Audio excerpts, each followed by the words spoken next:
तुमसे तुम तक के आने वाले एपिसोड में कहानी सिर्फ आगे नहीं बढ़ेगी बल्कि पीछे जाकर एक ऐसा सच खोल देगी जो किसी ने सपने में भी नहीं सोचा होगा। सिद्धि माता का संकेत इस बार वार्निंग नहीं बल्कि एक फैसला बनने वाला है।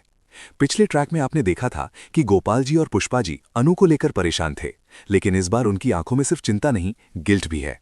पुष्पा जी धीरे से कहती हैं, शायद हमने अनु को हमेशा सच से दूर रखा और आज उसी सच की कीमत वो चुका रही है। उधर झिंडे की इन्वेस्टिगेशन एक और मोड़ लेती है।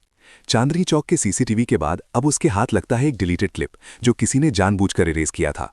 क्लिप के लास्ट फ्रेम में एक चीज क्लियर दिखती है, मीरा किसी से बहस कर रही है और वो आवाज किसी अनजान की नहीं बल्कि आर्यवर्धन के बहुत करीबी इंसान की है।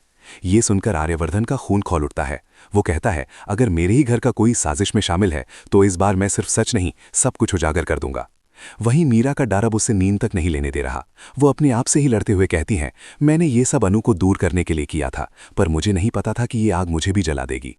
इसी बीच गोपाल जी अनु को बुलाकर एक ऐसी बात कह देते हैं जो अनु के पैरों तले जमीन खींच लेती है।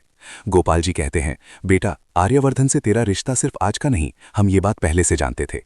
अनु शौक में आ जाती है। उसके लिए ये सिर्फ प्यार नहीं बल्कि धोखे जैसा लगता है। वो पूछती है, अगर सब जानते थे तो मुझे ही अंधेरे में क्यों रखा? और तभी सिद्धि माता सामने आती हैं।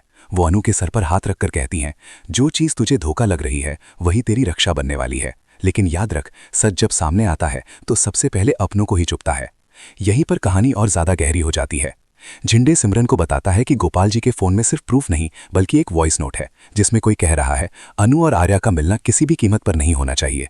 सिमरन घबरा जाती है क्योंकि वो आवाज उसे पहचानी सी लगती है। अब सिमरन जा रही है फोन लेने, लेकिन इस बार उसके दिल में एक डर है, अगर वो आवाज किसी अपने की निकली तो?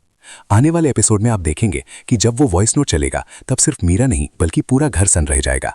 एक चेहरा जो अब तक फरिश्ता लगता था असली विलन बनकर सामने आएगा।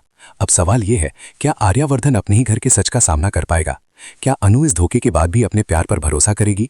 और क्या सिद्धि माता का संकेत किसी बड़े त्याग की तरफ इशारा कर रहा है? कमेंट में जरूर बताइए, अगर सच अपना हो तो उसे माफ करना चाहिए या सजा देनी चाहिए।